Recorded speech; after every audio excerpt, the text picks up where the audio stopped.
Me gustaría usar el primer ejemplo registrado del canto congregacional en la Biblia, el Cántico de Moisés, de Éxodo 15. ¿Y cuál fue la ocasión para este acto nacional de adoración en forma de cántico? Quiero empezar con Éxodo 14, versículo 1.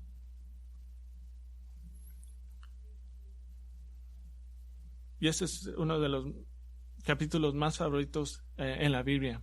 Dice, y el Señor habló a Moisés diciendo, di a los hijos de Israel que den la vuelta y acampen delante de Pi-Hahiroth y entre Migdol y el mar.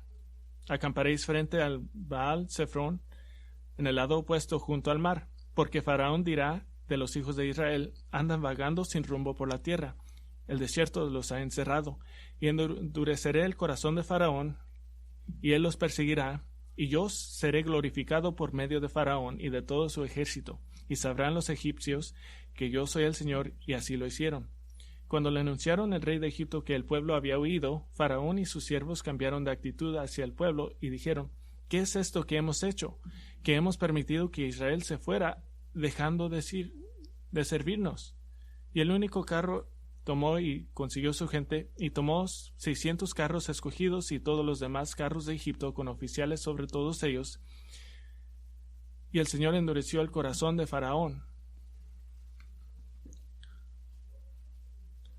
Y éste persiguió a los hijos de Israel, pero los hijos de Israel habían salido con mano fuerte. Y al cejarse Faraón, los hijos de Israel alzaron sus ojos, y aquí los egipcios marchaban tras ellos. Entonces los hijos de Israel tuvieron mucho miedo y clamaron al Señor.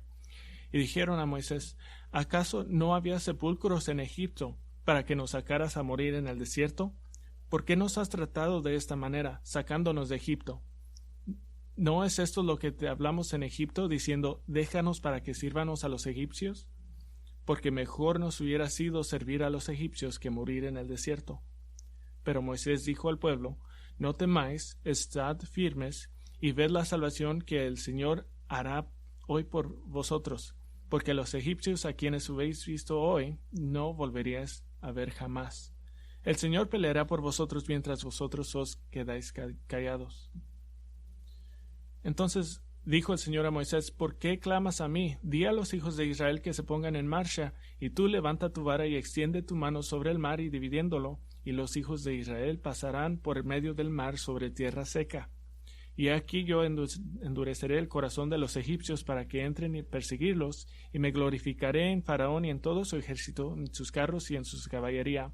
Entonces sabrán los egipcios que yo soy el Señor, cuando sea glorificado en Faraón, en sus carros y en su caballería. Y el ángel de Dios que había ido delante del campamento de Israel se apartó e iba tras ellos, y la columna de nube que había ido delante de ellos se apartó y se le puso detrás. Y vino a colocarse entre el campamento de Egipto y el campamento de Israel, y estaba la nube junto con las tinieblas, sin embargo de noche alumbraba a Israel, y en toda la noche no se acercaron los unos a los otros. Y extendió Moisés su mano sobre el mar, y el Señor, por medio de un fuerte viento solano que sopló toda la noche, hizo que el mar retrocediera, y cambió el mar en tierra seca, y fueron divididas las aguas. Y los hijos de Israel entraron por medio del mar en seco, y las aguas eran como un muro a su derecha y a su izquierda.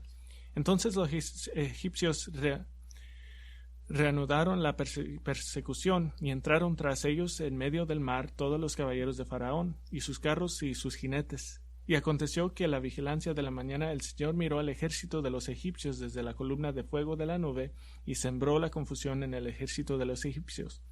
Y entorpeció las ruedas de sus carros e hizo que avanzaran con dificultad. Entonces los egipcios dijeron, huyamos ante Israel, porque el Señor pelea por ellos contra los egipcios. Entonces el Señor le dijo a Moisés, extiende tu mano sobre el mar para que las aguas vuelvan sobre los egipcios, sobre sus carros y caballería. Y extendió Moisés su mano sobre el mar, y al amanecer regresó el mar en su estado normal, y los egipcios al huir se encontraban en él. Así derribó el Señor los egipcios en medio del mar. Y las aguas volvieron cubriendo los carros y la caballería a todo el ejército de Faraón que había entrado tras de ellos al mar. No quedó ni uno de ellos. Mas los hijos de Israel pasaron en seco por medio del mar, y las aguas les eran como un muro a su derecha y a su izquierda. Aquel día salvó el Señor a Israel de mano de los egipcios. El pueblo creía en el Señor y en su sirviente Moisés. Israel ha sido redimido de la esclavitud por Yahweh y ahora expresa su gratitud. Y lo que vamos a mirar en el capítulo 15 es que cantar es una respuesta, es una reacción. Al igual que un himno clásico, esta canción de Moisés se puede dividir en 4 versos, y no como versos de la Biblia. 4 estáforas como un himno clásico, y cada una cubre un tópico que nos ayuda a responder la pregunta ¿por qué cantamos? Cada uno de estos 4 versículos tiene una declaración introductoria, seguida de una confesión teológica de la verdad acerca de Dios. Los primeros versos incluyen un recuento de la historia del Mar Rojo como prueba de la veracidad de la confesión, y los últimos 2 versículos concluyen con más de una anticipación de los eventos futuros, aún por pasar, que son basadas en la confesión de la verdad acerca de Dios. Así que obtenemos 4 razones por las que cantamos. Primera razón, cantamos por el poder de Dios. Cantamos por el poder de Dios. Éxodo 15:1. Entonces Moisés y los hijos de Israel cantaron este cántico al Señor y dijeron, y vamos a parar allí por un momento. Quiero que noten que en la introducción a la canción hay varias observaciones. La primera canción congregacional grabada es en respuesta a la salvación y ser salvo de la muerte y de la destrucción. Y recuerde que cuando la Biblia usa el término salvación, puede hablar de salvación espiritual y también rescate físico como metáfora y representante de la salvación espiritual. Y el primer salmo congregacional habla de ser salvados. Segunda observación, ¿quién es el enfoque? El destinario del cántico es Dios, y ellos cantaron al Señor. Esta es una buena lección, que cantamos a Dios, no hacia nosotros mismos, sí hacia nosotros mismos, pero por su gloria y por su bien. Esa es la prioridad. Y cada uno de los 4 versículos tiene una introducción, una confesión y un recuento de la historia del Mar Rojo o anticipación, una esperanza futura. Verso 1 del himno de 4 versos es en el capítulo 1, versículo 1 a 5, la introducción.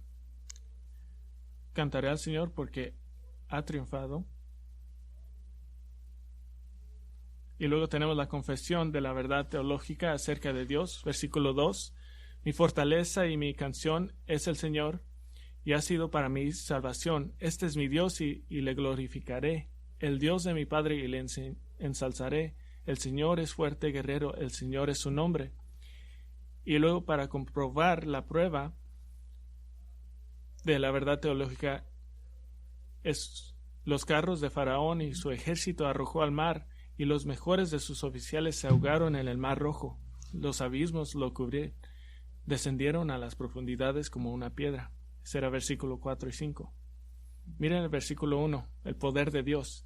Ha triunfado gloriosamente. Esta no era una victoria silenciosa, fue vista por millones. Esta era una victoria visible. Todo el ejército de Faraón se ahogó en el Mar Rojo. Pero ¿cómo es una victoria manifestada? ¿Cómo es un triunfo glorioso? Es glorioso porque este era el plan de Dios. Leímos esto 2 veces en el capítulo 14 y dice que el plan de Dios era para obtener gloria sobre Faraón. Ese era su plan. Dios ya había recibido gloria sobre Faraón en la tierra de Egipto, y ahora Dios estaba incluyendo todo el ejército de Faraón para humillar a este hombre. En versículo 3, la verdad teológica acerca de Dios es quizás algo que no consideramos tanto, que Yahweh es un fuerte guerrero. Esta es una frase específica y tiene la implicación de combate cuerpo a cuerpo, que las batallas que Yahweh pelea son personales. viene contra aquellos que son afrenta de su santidad. Piensen en esto. ¿Por qué Dios elige a Faraón de Egipto sobre quien glorificarse para demostrar su poder? Dios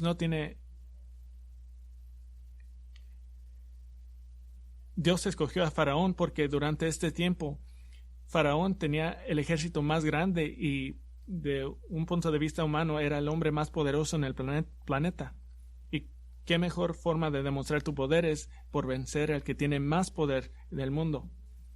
Pero esto se vuelve muy personal para Moisés y para el pueblo de Dios. Noten en el versículo 2 que el cantor viene de una exclamación general del poder de Dios, ha triunfado gloriosamente, a una exclamación personal.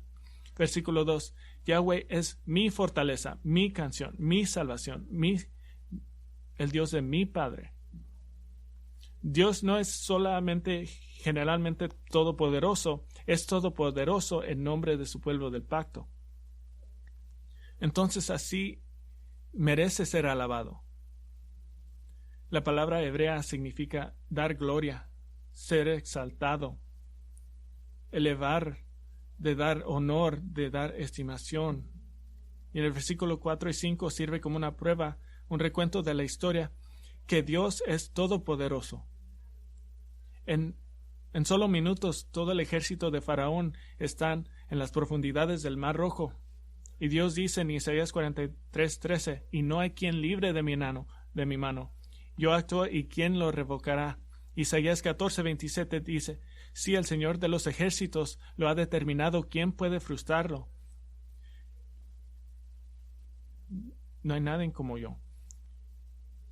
El rey Josafat en 2 Crónicas 26, oh Señor Dios de nuestros padres, ¿no eres tú Dios en los cielos? ¿Y no gobiernas tú sobre todos los reinos de las naciones? En tu mano hay poder y fortaleza, y no hay quien pueda resistirle. ¿Qué tanto poder tiene Dios? Tiene todo poder, todo el poder. Cualquier poder que otros parecen tener es prestado por Dios. Pero Él tiene todo el poder. Nunca hay una posibilidad de Dios perder poder. Quiero recordar a todos que tentador es adorar a Dios y muy rápidamente volver a pensar en cómo algo grandioso acerca de Dios me impacta a mí, en vez de solo adorarlo por sí mismo. Y ciertamente sí nos afecta.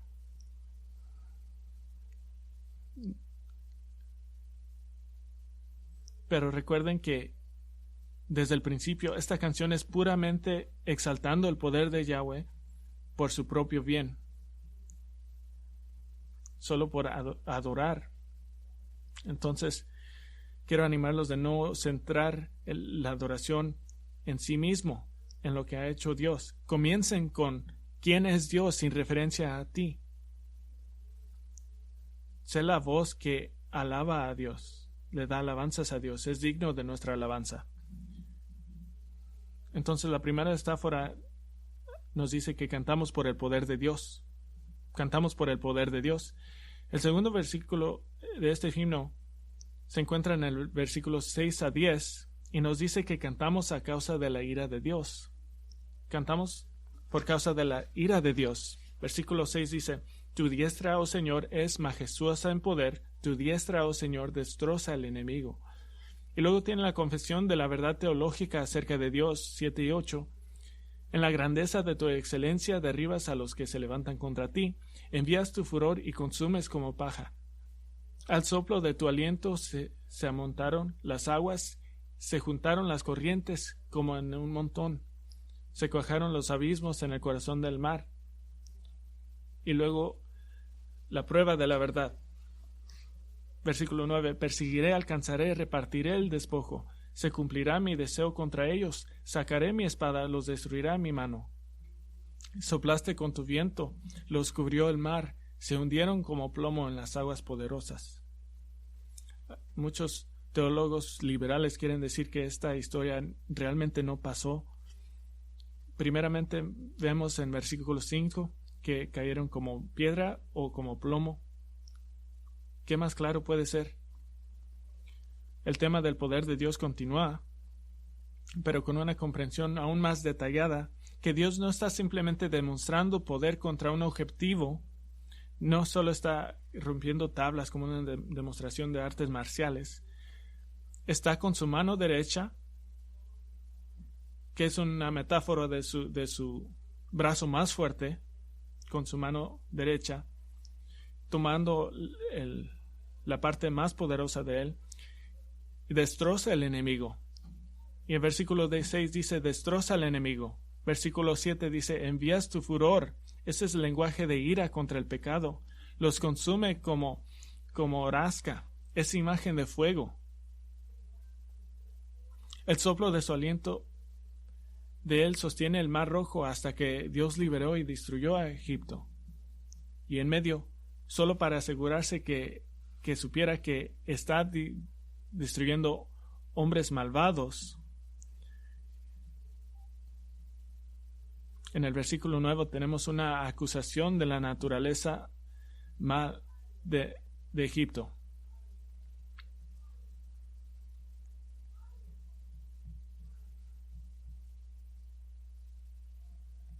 La ira de Dios ha sido demostrada contra hombres malvados. Pero todos estamos de acuerdo del concepto de la ira de Dios teóricamente, porque no puedes ser cristiano y no creer que Dios es un Dios de ira. Estos no pueden existir, entonces, porque si fuera así, ¿de qué son salvados?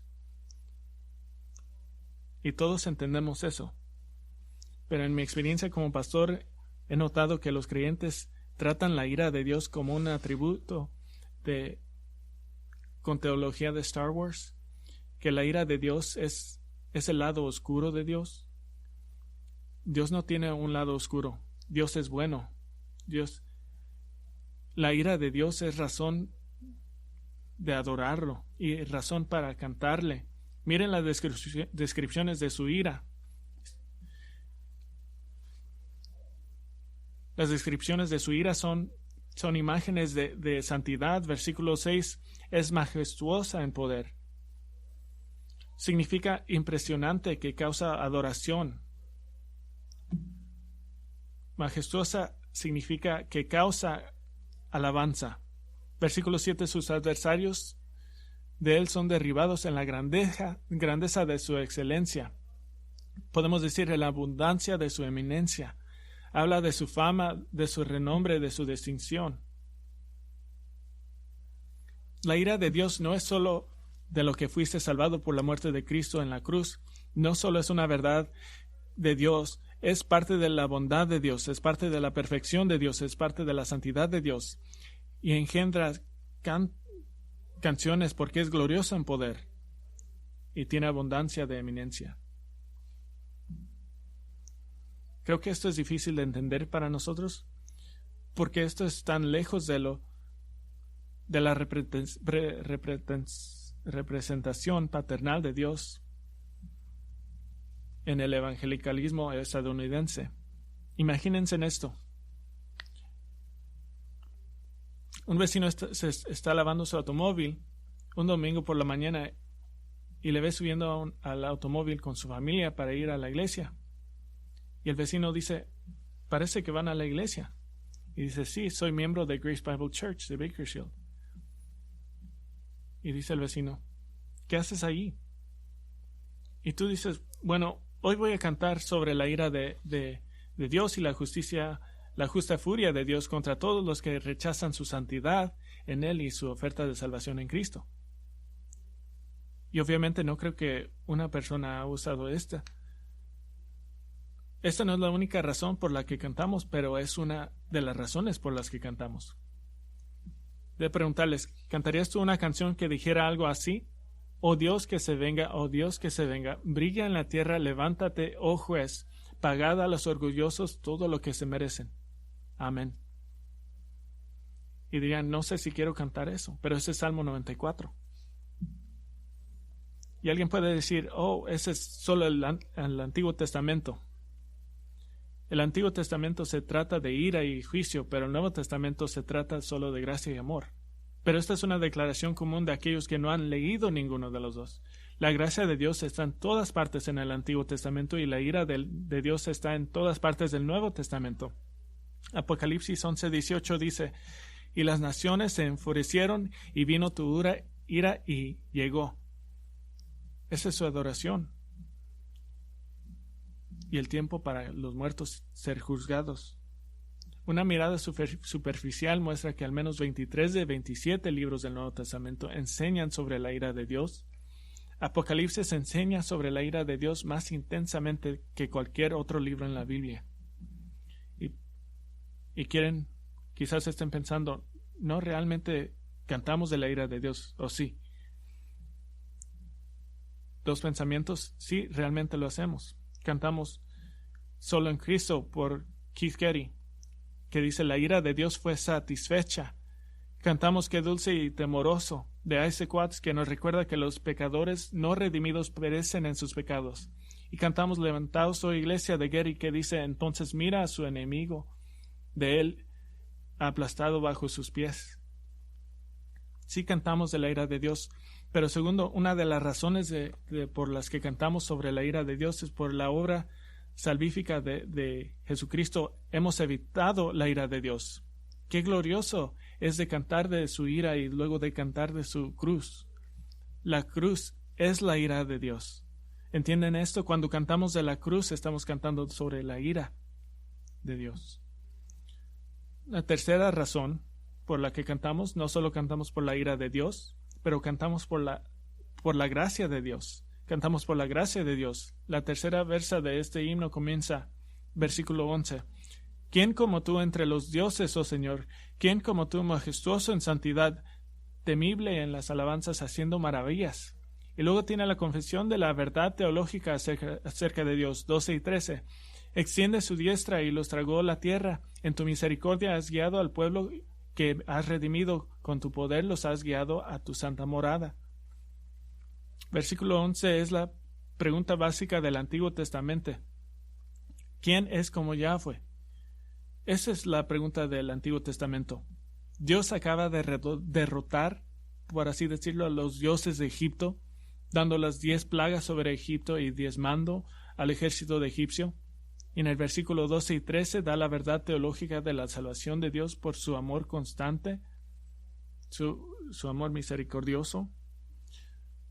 En las primeras 2 versos recuentan la historia del Mar Rojo, pero ahora en versos 3 y 4 hay una anticipación profética del futuro basada de la verdad teológica. Versículo 14 dice: lo han oído los pueblos y tiemblan, el pavor se ha apoderado de los habitantes de Filistea. Entonces se turbaron los príncipes de Edom, los valientes de Moab se sobrecogieron de temblor, se acobardaron todos los habitantes de Canaán. Terror y espanto cae sobre ellos, por la grandeza de tu brazo quedan inmóviles como piedra. Unas frases. Moisés enseña este evento futuro como si ya hubiera sucedido en el pasado. 40 años más tarde, después de deambular por el desierto, uno de los propósitos de Dios de deambuló por el desierto es para dejar que la gente de Canaán creciera en temor de Israel a una proporción épica. Cuando Israel finalmente cruzó el río Jordán, y lo hicieron milagrosamente, con las aguas partiéndose como el Mar Rojo, Josué 5:1 dice: y aconteció que cuando todos los reyes de los amoreos que estaban al otro lado de Jordán hacia el occidente y todos los reyes de los cananeos que estaban junto al mar oyeron como el Señor había secado las aguas de Jordán delante de los hijos de Israel hasta ellos que habían pasado, sus corazones se acobardaron y no había aliento en ellos por causa de los hijos de Israel. Incluso antes de eso, cuando los espías fueron a Jericó para traer informe y fueron escondidos por Rahab, Josué 2:9 dice: y dijo a Dios y dijo a los hombres: sé que el Señor os ha dado la tierra y el terror vuestro ha caído sobre nosotros. y que todos los habitantes de la tierra se acobardaron ante vosotros, porque hemos oído cómo el Señor secó el agua del mar Rojo delante de vosotros cuando salisteis de Egipto, y de lo que hicisteis a los 2 reyes de los amorreos que estaban al otro lado del Jordán, de Sehón y Og, quienes destruiréis por completo. Y cuando lo oímos, se acobardó nuestro corazón, no quedando ya valor en el hombre alguno por causa de vosotros, porque el Señor vuestro de Dios es Dios arriba en los cielos y abajo de la tierra, en la tierra. ¿Por qué Dios estaba obrando tan poderosamente a través de Israel? Primeramente porque era un instrumento de juicio de Dios sobre los malvados cananeos. Y segundo, los cananeos ocupaban tierras que ya habían sido dadas a Israel 600 años antes, cuando Dios lo prometió a Abraham. Pero tercero, y lo más importante, Dios está obrando en Israel por su gracia. Por su gracia. Mire de nuevo en versículo 13. Dice, miren quién es la causa del rescate de Israel. En tu misericordia has guiado al pueblo que has redimido. Dios inició el rescate de Israel. Dios inició las circunstancias sobre el rescate de Israel. ¿Por qué? Por su amor misericordioso y el pacto que hizo con Abraham. La gente que has redimido. Esta es la obra de Dios. Es solamente la obra de Dios. Israel no hizo nada santo, nada bueno, nada para merecer la redención, pero Dios escogió redimirlos. Versículo 13 dice, tú lo has redimido, tú lo has guiado. No hay una decisión de ser compañero con Dios. Esta es la historia de Israel, es la historia de falta de fe. Recuerden en Éxodo 14, cuando Faraón se acercó a la gente de Israel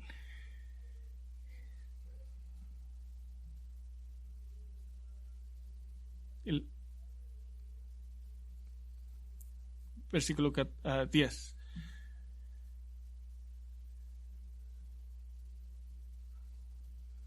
Para que sepan que solo Dios hace la obra de redención,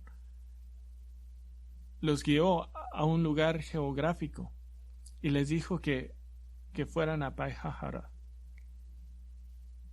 Deberían de haber regresado e ir a este lugar específico donde es un valle pequeño al lado del Mar Rojo que los pondría aquí a los egipcios y a Israel acá y nada alrededor. Dios lo puso en una posición para que estuvieran completamente atrapados, para que supieran que solo Dios hace la obra de redención. Y en el fin del versículo 13 dice, lo has guiado por tu fuerza.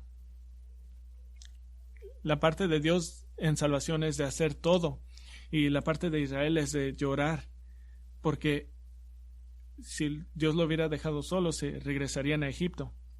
Israel no causó las plagas. Israel no causó que los egipcios le dieran dinero a Israel. Israel no. Dios causó todo.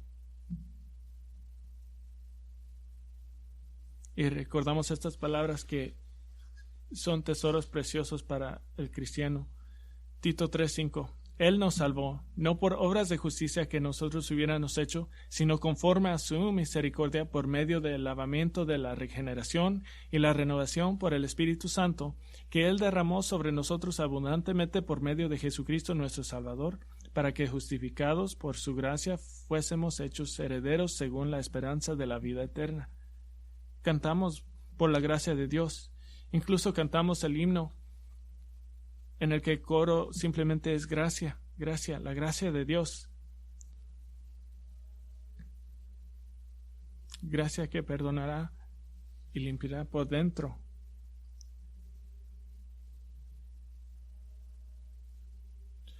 Gracia que es mayor que todos nuestros pecados.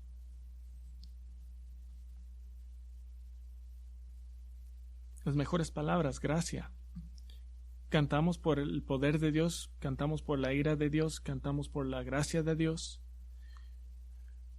El último verso de esta canción, cantamos por causa del reino de Dios, porque ahora nos vamos a enfocar en el futuro. El terror y el pavor ha caído sobre los enemigos de Dios, y la introducción a la cuarta estáfora del himno viene a la mitad del versículo 16. Hasta que tu pueblo pasa, oh Señor, hasta que pasa el pueblo que tú has comprado. El pueblo de Dios, por la gracia de Dios, pasará por los enemigos de Dios, tal como pasamos por el enemigo del pecado. Y nos despedimos del enemigo de la muerte y del pecado. Por la gracia de Dios, a través de la cruz de Cristo, dejamos el enemigo del pecado y la muerte en nuestro polvo. Y ahora tenemos una confesión de la verdad teológica acerca de Dios. En el versículo 17, tú los traerás y los plantarás en el monte de tu heredad, el lugar que has hecho para tu morada, oh Señor, el santuario, oh Señor, que tus manos han establecido. El propósito de Dios para su pueblo de Israel, y en última instancia para la Iglesia a través de un Salvador israelita llamado Jesús, es reunir a la humanidad redimida para vivir con Dios y para que Él sea su Dios y ellos sean su pueblo. Versículo 17 es un regreso predicho a la comunión espiritual que Adán y Eva disfrutaron con Dios en el jardín del Edén, el santuario original de Dios en la tierra. Y después de la introducción y la confesión, una vez más para finalizar el himno, Moisés da una anticipación profética del futuro y suena positivamente al libro de Apocalipsis. Versículo 18, el Señor reinará para siempre jamás. ¿Por qué esto nos suena familiar? Porque se cita en Apocalipsis 11:15. El séptimo ángel tocó la trompeta y se levantaron grandes voces en el cielo que decían: el reino del mundo ha venido a ser el reino de nuestro Señor y de su Cristo, y reinará por los siglos de los siglos. Es por eso que cantamos el himno del reino, alegría para el mundo, el Señor ha venido. Por eso cantamos: ven pronto, Señor, haz nueva todas las cosas, redima la iglesia, tu esposa. Con ojos anhelados te buscamos, que el hogar está a tu lado. ¿Por qué cantamos? Por el poder de Dios, por la ira de Dios, la gracia de Dios y el reino de Dios. Pero hay una razón principal por la que cantamos. Porque cantar sobre el poder de Dios y la ira, la gracia y el reino de Dios caen bajo el paraguas de una singular razón por la que cantamos por la gloria de Dios. Porque Dios es digno, porque Dios merece que abran la boca y merece alabanza, merece adoración, y las palabras que cantamos tienen poder en nuestras mentes y en nuestro corazón, pero la razón primaria que cantamos es para darle gloria a Dios, de atribuirle las verdades de sí mismo a Dios. Nuestro canto congregacional es primero y principalmente un acto de atribuir a Dios los rasgos de carácter y cualidades que nos dicen quién es Él. Para que un cristiano diga no canto, es igual que decir no doy gloria a Dios, porque Dios no está buscando la calidad de tu voz, sino la puridad de tu corazón. La voz cambiará en el cielo, pero no nos preocupamos de eso. Mientras Dios estaba rescatando a Israel, es fantástico que rescató a Israel. Todos estamos aquí porque Dios rescató a Israel. Mientras Dios estaba rescatando a Israel, había un alto y gran propósito, incluso más allá de rescatar a Israel. El gran propósito era para que Dios consiguiera gloria sobre Faraón, el hombre más poderoso de la tierra. Israel escapó de Egipto en el verano o otoño del año 1446 a.C. Sabemos quién era el faraón. Era un hombre de 26 años llamado Amenhotep II. Era un rey arrogante, hambriento de poder y comandante del ejército más grande de la tierra. ¿Y cómo se gloria Dios sobre Amenhotep, que se atreve a atacar a su pueblo? ¿Cómo se glorificó Dios a sí mismo? Y cómo le enseñó que solo hay un único Dios viviente. Dios lo dejó vivir. Así recibió gloria sobre él. Una mirada cercana de todos los textos sobre la derrota de Faraón en Éxodo 14, Salmo 136. Nunca dicen explícitamente que Faraón mismo murió. Estaba a cierta distancia detrás con su séquito civil. Dice que todos sus oficios murieron, pero nunca dice que Faraón murió. En el versículo 4 dice que específicamente los oficiales de Faraón fueron unidos en el Mar Rojo. En el año 1898 fueron descubiertos los restos momificados de Amenhotep. No murió en el Mar Rojo. Dios lo dejó vivir para que viera que Dios ganó. Lo dejó vivir unos 30 años más con la humillación de su derrota total. Lo dejó vivir sabiendo que Dios había matado el juicio a su hijo mayor. Sabemos algunas cosas de Amenhotep el segundo. Tuvo al menos 3 hijos. Su tercer hijo gobernó inmediatamente después de él. Su segundo hijo se había hecho sacerdote hasta su muerte. Pero hay un hijo mayor que ambos. Y una semejanza de él fue encontrada en tumba 64 en la ciudad de Tebas, representando solo como un niño pequeño, sentado en el regazo de su maestro, su tutor personal. El hijo mayor de Amenhotep fue asesinado por Dios en la 10ª plaga de la muerte de todos los primogénitos de Egipto. Y sabemos por 4 sitios arqueológicos en el noviembre del año 1446, solo unos meses después del éxodo de Israel, Amenhotep realizó una incursión asiática muy inusual durante el invierno para traer más de 1,000 esclavos, más de 1,000 carros nuevos y más de 3,000 nuevas armas. ¿Por qué? Porque tuvo que comprar un ejército nuevo. Y también sabemos que su política exterior cambió instantáneamente y radicalmente. Su política anterior era de agresión e intimidación, pero después de esto cambió a paz y hermandad. ¿Por qué? Porque no tenía ejército. Y Amenhotep vivió el resto de su vida sabiendo que Dios de Israel había obtenido gloria sobre él, y viviendo 30 años más hasta que Dios se gloriara sobre él cara a cara. Nuestro canto es para darle a Dios la gloria que se merece. Por tanto, ¿cómo debemos cantar? Muy simple. Cantas al grado que Dios es digno. Al grado que Dios es digno. He aquí cuán digno es Dios. Cuando el rey David estaba preparando la construcción del templo de su hijo Salomón llevaré a cabo, preparó sirvientes de templos incluyendo 4,000 músicos.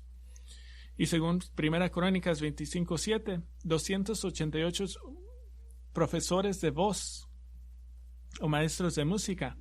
¿Por qué 288 profesores de voz? 1 Crónica 25 registra que los 4,000 músicos se dividieron en 24 grupos para turnarse sirviendo como adoradores principales en el templo, lo que significa que cada ronda de servicio, alrededor de 2 semanas, incluiría precisamente 12 maestros de voz, que significa que ensayaron, practicaron. Dije anteriormente que Éxodo 15 es la primera instancia registrada del canto congregacional. También es la primera instancia conocida de canto ensayado, organizado de un coro. ¿Cómo sabemos que ensayaron? Éxodo 15:1 dice: entonces Moisés y los hijos de Israel cantaron este cántico al Señor, y este es un verbo imperfecto que dice que significa que lo cantaron repetidamente. Esta canción no fue escrita en ninguna parte. Deberían de aprenderlo solo en memoria, por memoria, y poniéndolo en sus corazones. ¿Cómo ha sufrido la iglesia de Jesucristo al abandonar el glorioso canto congregacional por una atmósfera de actuación como concierto, ¿Cómo han sufrido la iglesia al abandonar ricas letras teológicas por la repetición emocional de frases cortas que aturde la mente? ¿Cómo la iglesia ha sufrido al aplastar sus coros que dirigen al pueblo de Dios a favor de unas cuantas superestrellas al frente con jeans rasgados y pelo en el pecho, expuestos saltado como idiotas en un escenario?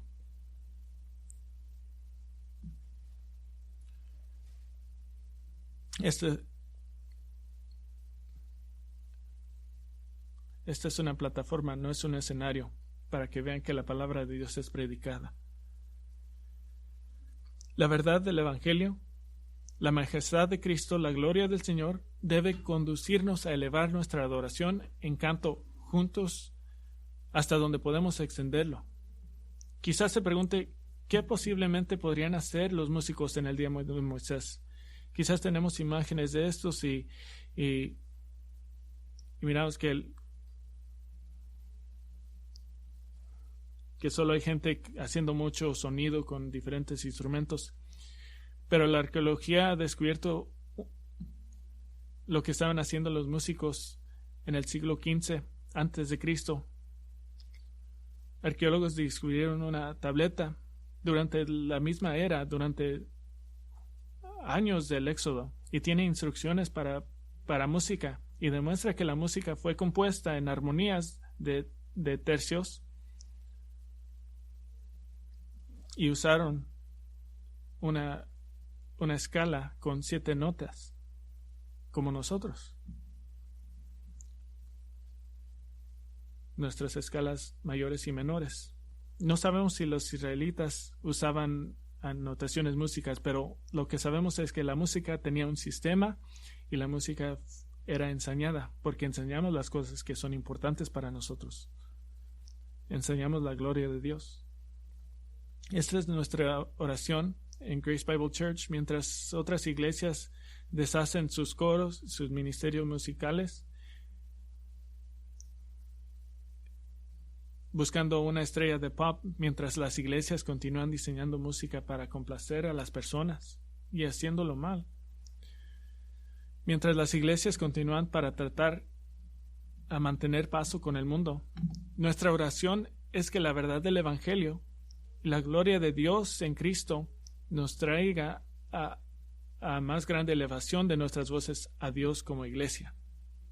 Mencioné esto durante el tiempo de escuela dominical. Nuestra iglesia nueva es modesta y de bien gusto, no hay nada extravagante, no hay techos de cristal ni pisos de granito, pero hay una cosa, y lo construimos, no lo podemos sacar si quisieran. Es espacio para 60 personas en el coro. Y estamos orando para que eventualmente el Señor se complazca en llenar esos asientos. El coro es como la iglesia. El coro representa la iglesia. Diferentes dones, diferentes talentos, diferentes trasfondos. Pero los pones todos juntos y se convierte en una unidad maravillosa. Algunos son mejores para cantar y otros mejor para sonreír. Pero todos juntos Dios es glorificado en su iglesia y el pueblo de Dios son inspirados para levantar el nombre de nuestro Dios de poder, nuestro Dios de ira, nuestro Dios de gracia y nuestro Dios cuyo reino viene. Le di algunos beneficios al coro esta mañana durante la hora de la escuela dominical, pero aquí están nuevamente. Le da a muchos miembros de la iglesia la oportunidad de servir. Quizás no piensen que tengan un don, pero pueden abrir la boca y respirar y cantar las verdades de Dios. Nos ayuda, segundo beneficio, nos ayuda a enseñar y engendrar un buen canto congregacional. Tercero, el coro ilustra el gozo en el Señor. Cuando miran docenas de personas sonriendo de las letras que está cantando, nos inspira. Cuarto, es una forma de que la iglesia se mire unos a otros mientras adora. Como estamos sentados, no nos podemos mirar. ¿Cómo podemos saber si la persona de enfrente está cantando? Pero de vez en cuando nos miramos. Quinto beneficio es una manera de cumplir Efesios 5, de cantar unos a otros como también al Señor. Sexto, provee comunión de los santos que va más allá de grupos de edad y generaciones. Son representantes de la iglesia. Séptimo, evita cualquier tipo de estatus de estrella para un músico talentuoso. Ese no es el punto. Y demuestra precisamente cómo debe ser el cuerpo de Cristo. Muchos dones diferentes, todos trabajando juntos para producir adoración a nuestro Dios Santo. 3 cosas para pensar. Primera es para todos, la segunda es para pocos y la tercera es para muchos. La primera, soy apasionado por y todos nuestros líderes, que ustedes como creyentes en Jesucristo canten por la gloria de Dios. Canten por la gloria de Dios mientras están llegando al parqueadero, al estacionamiento o están saliendo a su casa. Deben de estar pensando que las canciones que va a cantar son para la gloria de Dios, porque Dios es complacido cuando escucha las palabras de sí mismo que son verdades. Segunda aplicación para pocos de ustedes. Algunos de ustedes tienen dones escondidos que quizás tenían en high school o en el colegio, que tocan instrumentos. Tenemos unos pocos músicos para ayudarlos y aún pueden dar unas lecciones músicas. Si leen Salmo 150, es una descripción de una orquesta. Y tengo otro pensamiento. Quiero animarlos para orar, hacer que cantar solo para la gloria de Dios un estilo de vida, y se inscriban a nuestro coro y háganos iglesia para la gloria de Dios en lugar de tratar de complacer a cualquier hombre, para que cuando el no creyente entra a nuestra iglesia no es entretenido o impresionado por la música de la iglesia, escuchan y ven la iglesia de Jesucristo proclamando la gloria de Dios con toda nuestra fuerza. Si tú supieras que vamos a estar cantando la doxología y Jesús estaría llegando durante ese tiempo, estaríamos todos bien listos. Inscríbanse a nuestro coro y háganlo por la vida, porque no empezamos a enseñar ahora.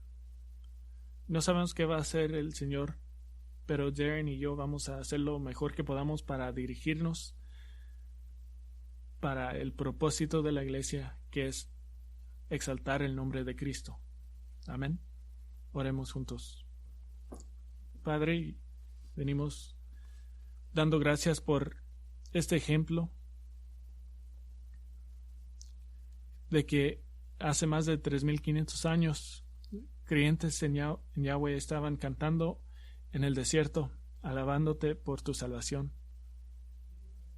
Estamos en nuestro propio desierto, estamos en el mundo que odia a Cristo, que odia a Dios, que odia a cristianos. Y en nuestro desierto levantamos nuestras voces a darte gloria a ti, Dios. Levantamos nuestras voces mientras caminamos juntos a las puertas al portón del cielo. Y para ser obedientes, pedimos que seas complacido por nuestra alabanza y por lo que te ofrecimos y las verdades que has revelado en tu palabra, cantadas con las voces que tú hiciste en los vientres de nuestras madres, para darte adoración y honor y gloria que solamente tú lo mereces. Oramos y damos gracias en el nombre de Cristo. Amén.